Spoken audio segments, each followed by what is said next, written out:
Hello everyone, from Only Fools and Horses in the background to racehorses.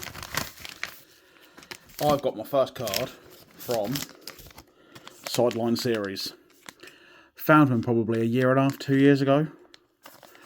And he makes custom horse racing cards, usually of Australian horses, because he's from that part of the world, and a lot of the Japanese horses. And if you know me, I would love to bet on the Japanese and the German horses. I've said for ages they're the best of both worlds. Way better than anything in England. This horse, Forever Young, he's won 2 Saudi Cups. He's won the Breeders' Cup Classic. He was third in the Kentucky Derby.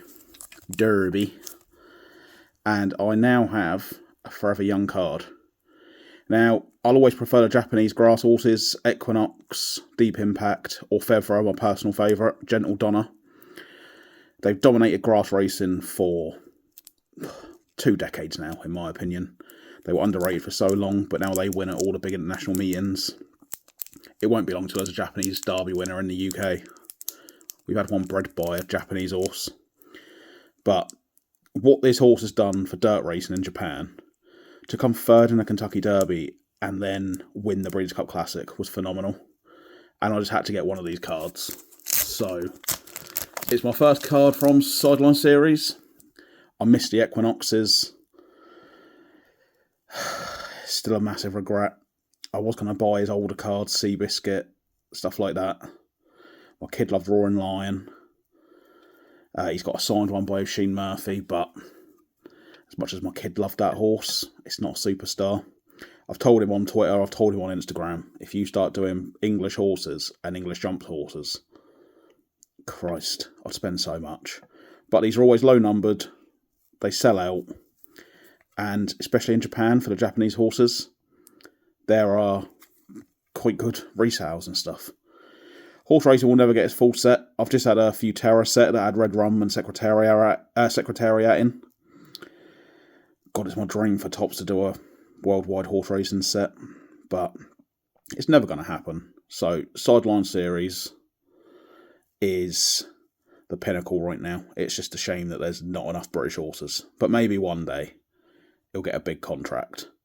Maybe the British Horse Racing Authority will think, look at the Grand National, look at everyone moaning about it, look at greyhound racing being banned. We're on our last legs, we've got to get the public on side.